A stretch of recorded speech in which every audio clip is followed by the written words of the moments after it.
Akan saya tanggapin kenapa ulama tidak membuat istighosah. Dalam qawaidul fikih dijelaskan, la yajuzu ta'dilul masalih al-muhaqqiqah awil ghalibah khaufan min wuqu'il mafasid al-mauhumah awil nadirah.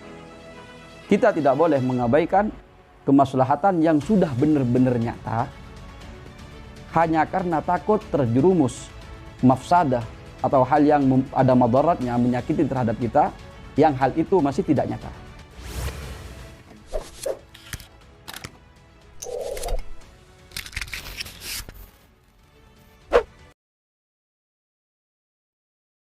Assalamualaikum warahmatullahi wabarakatuh. Bismillahirrahmanirrahim. Alhamdulillahirabbil alamin. Allahumma shalli wa sallim ala sayyidina Muhammad wa ala alihi wa ashabihi wa man tabi'ahum bi ihsan ila yaumiddin, amma ba'd. Teman-teman dimanapun Anda berada, semoga kita semua selalu dalam lindungan Allah Subhanahu wa taala dalam keadaan sehat walafiat. Pada kesempatan kali ini saya akan menjelaskan dan menanggapi pertanyaan dari salah satu teman yang ada di YouTube. Yang inti pertanyaannya pertama, kenapa para ulama di Indonesia tidak mengadakan istighosah, zikir munajah kepada Allah supaya wabah ini cepat diangkat oleh Allah Subhanahu wa taala. Yang kedua, hukum sholat berjamaah dan hukum sholat Jum'ah dan tarawih di rumah masing-masing. Akan saya tanggapin kenapa ulama tidak membuat istighosah. Karena pemerintah sudah memberi himbauan terhadap kita. Tentu himbauan ini harus kita tanggapin dengan cerdas dan cermat. Dalam qawaidul fikih dijelaskan, la yajuzu ta'dilul masalih al-muhaqqiqah awil ghalibah khaufan min wuqu'il mafasid al-mauhumah awil nadirah.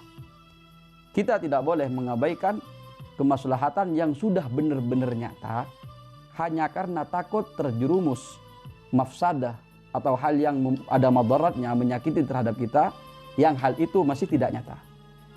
Jadi membuat perkumpulan istighosah di tempat yang zona merah, artinya yang sudah positif di sana ada penyakit, kita tidak boleh mengadakannya. Bahkan itu haram hukumnya, haram. Karena Allah Subhanahu wa taala berfirman dalam Al-Qur'an, wala tulqu biaidikum ilat tahlukah. Tidak boleh kita itu menyebabkan diri kita terhadap hal-hal yang merusak terhadap diri kita sendiri. Begitupun sholat Jumu'ah berjamaah dan sholat tarawih. Kalau memang di sana zonanya merah, haram hukumnya kita memasukin masjid tadi. Haram kita berjamaah kalau memang benar-benar sudah positif di sana. Tapi kalau belum zona merah, ibaratnya sudah zona hijau, masih dalam mauhumah, artinya masih diprasangka, maka kita tetap mendirikan Jumat wajib dan sholat berjamaah juga hukumnya sunnah. Dan tidak apa-apa kita mengadakan istighosah apabila tempatnya masih zona hijau. Jadi hemat kami, masalah istighosah ini bisa kita melakukan dengan skala kecil di tempat-tempat yang zona hijau. Seperti yang kita lakukan sekarang di tempat-tempat mungkin di pedesaan yang masih aman dan seterusnya. Dan dalam masalah ini kita harus menimbang antara tawakal dan ikhtiar. Ada waktunya kita ikhtiar lalu kita pasrahkan kepada Allah. Bagaimana kita cara pasrah kepada Allah? Kita pasrah sesudah ikhtiar. Artinya, ikhtiar dulu baru pasrahkan. Kita punya sepeda motor. Ikhtiarnya biar tidak diambil orang. Kita kunci setir, taruh dalam garasi, garasinya dikunci. Insya Allah ini akan diambil orang, sangat kecil kemungkinannya.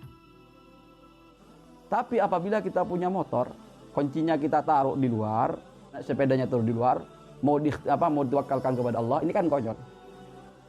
Sama, kita sekarang ikhtiar dalam masalah corona, dalam masalah wabah ini. Apa ikhtiar kita?